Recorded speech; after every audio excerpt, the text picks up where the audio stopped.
Apartment से लोग परेशान हैं, पानी के बिल से लोग परेशान हैं, स्मार्ट सिटी से लोग परेशान हैं, जो घरों के बाद टैक्सीज के जो टैग लगाया है हाउस टैक्सीज का उससे लोग परेशान होंगे। हमारे जम्मू कश्मीर के अंदर डेली विजिटर परेशान है, आशा वर्कर परेशान है, आंगनवाड़ी वर्कर परेशान है, हमारी मिड डे मील और सफाई कर्मचारी की लेडी परेशान है, हमारी एसपीओस परेशान है, हमारे यहाँ पे जो रिक्रूटमेंट हमारी आइटम स्कैम के जरिए लिटिगेशन लगती रहती है वो उससे लोग परेशान हैं, हमारी रिक्रूटमेंट काफ़ी खाली पड़ी उसको नहीं निकाला जाता लोग उससे परेशान हैं, हमारे यहाँ पे कामकाज को लेकर परेशान है कि जो कि यहाँ के अगर प्रोजेक्ट आपने लगाए हैं उसमें लोकल मैन पावर आप नहीं यूज करते उसको लेकर बात करते हो। आपको तो 3 सीटें नहीं मिलेगी। पब्लिक के अंदर जितना रोष है ना, और हाँ चहीते आपके होंगे, आपके चमचे हैं, आपके चहीते हैं, आपके चाहने वाले हैं जिसका आप जेब गर्म करते हो, जिनकी आप उनके काम करते हो वो आपके पास आते होंगे, लेकिन पब्लिक ऑन ग्राउंड जो है जो आज तक रो रही है वो आपके लिए कभी खड़ी नहीं होगी। हमें पता है कि हम जिन जिन लोगों के साथ काम करते हैं कैसी कैसी हालात है, कोई पटवारी से परेशान है, कोई तहसीलदार से परेशान है, कोई रेवेन्यू डिपार्टमेंट से, कोई हेल्थ से, कोई सोशल वेलफेयर डिपार्टमेंट से, कोई किसी और डिपार्टमेंट से, कोई हॉस्पिटल से, कोई बैंकिंग सेक्टर से, कोई स्कीम से, कोई और इंडस्ट्रीज एरिया से परेशान है। हर एक चीज से लोग परेशान हैं। अगर उनकी परेशानी अगर आप हल नहीं करोगे, अगर उनकी परेशानी आप इजी नहीं करोगे तो आपको कौन देगा 43 सीटों का उम्मीदवार बना के जितवा के आपको।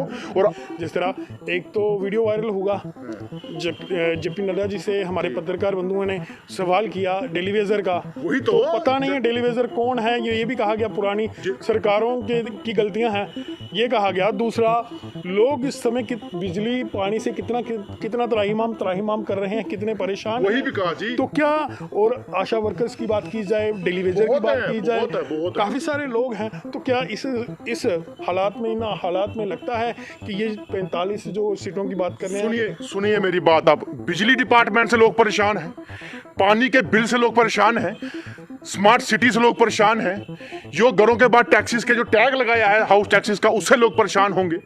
हमारे जम्मू कश्मीर के अंदर डेली विजिटर परेशान है, आशा वर्कर परेशान है, आंगनवाड़ी वर्कर परेशान है, हमारी मिड डे मील और सफाई कर्मचारी की लेडी परेशान है, हमारी एसपीओस परेशान है, हमारे यहाँ पे जो रिक्रूटमेंट हमारी आइटम स्कैम के जरिए लिटिगेशन लगती रहती है वो उससे लोग परेशान हैं, हमारी रिक्रूटमेंट काफ़ी खाली पड़ी उसको नहीं निकाला जाता लोग उससे परेशान हैं, हमारे यहाँ पे कामकाज को लेकर परेशान है कि जो कि यहाँ के अगर प्रोजेक्ट आपने लगाए हैं उसमें लोकल मैन पावर आप नहीं यूज करते उसको लेकर परेशानी है। यहाँ पे हमारे पढ़ाई लिखाई के लेकर अपनी जो है परेशानी है, क्योंकि पहले क्या था कि कोई भी जब बच्चा 12th पास करके कॉलेज में एडमिशन डायरेक्ट लेता था, लेकिन आजकल फॉर्म फिलअप किया जाता है और क्राइटेरिया बनाया जाता है कि इतने बच्चे लेने हैं, उसके बाद वाले बच्चे खज्जल, उसके बाद वाले बच्चे जहां मर्जी देखो। तो हमें कहीं फोन आते हैं कि हमें एडमिशन की सिफारिश वो की जाए, लेकिन ये हालात अगर जम्मू कश्मीर में रहेगी तो 43 सीटें की बात करते हो, आपको तो 3 सीटें नहीं मिलेगी।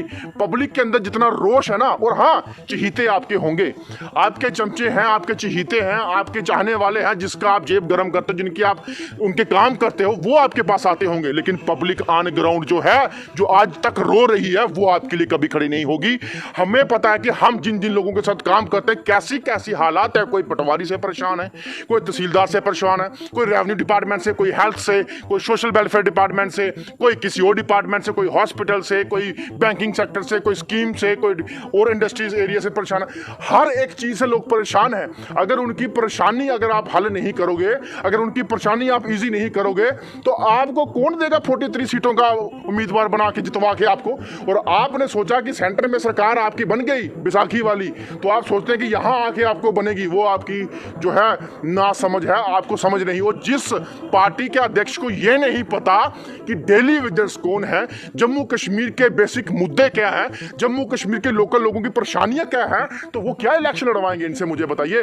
और अगर आपको डेली विजिटर का दुख नहीं है, उनके घरों के पास जाके पूछिए।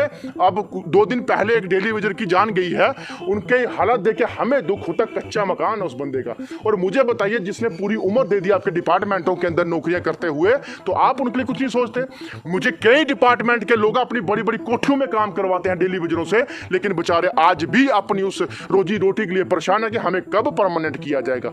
खुद इन आंखों से देखा है मैंने उन डेली विजिटर अपना पावर डेवलपमेंट डिपार्टमेंट के लोगों को कि जो अपने हाथ जले हुए हैं और आज भी लोगों की खिदमत के लिए काम कर रहे हैं, सिर्फ लोगों के लिए, ना कि डिपार्टमेंट के लिए। और डिपार्टमेंट ने क्या दिया उनको, आखिर कुछ भी नहीं। अगर कोई जान गंवाता है, पैसे तक नहीं मुहैया करवा पाते, इंश्योरेंस तक नहीं मुहैया मुहैया करवा पाते तो आप किस चीज की बात करते हैं? आपको वोट देना चाहिए। और उन लोगों को जिनके अंदर वो जख्म और दर्द है, वो जख्म और दर्द तब उभरेंगे जब इलेक्शन असेंबली की यहां होगी। और अगर आप इलेक्शन करवाते हो तो करवाइए जल्द से जल्द। अगर डर पैदा हो रहा है तो बहाने मारिए आप जो मर्जी। क्या लगता है कि इस बार भी दोनों हमारे सांसद, माननीय सांसद जो हैं वो जीत के गए, लेकिन इस सेशन लगा, सेशन में तो बात हो सकती थी हमारे टेलीविजनों की, वहाँ उन्होंने बात नहीं करते।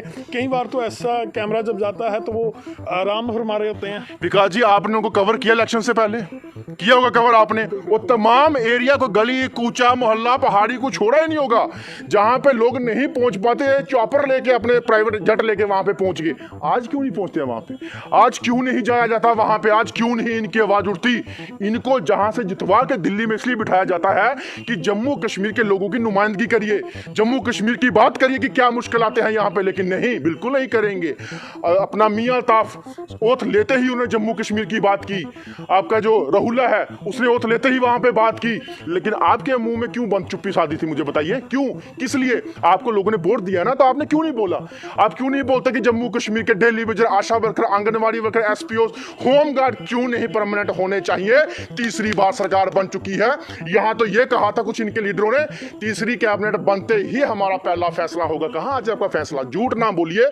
आप मंगेरी लाल के जो हसीन सपने लोगों को दिखाते हो, और मेरे लोगों को बोलना चाहता हूं, आप भी अपनी आंखें खोलिए। जो आपकी आंखें बंद पड़ी है, दिमाग बंद पड़ा है, अपनी जमीर को जिंदा कीजिए।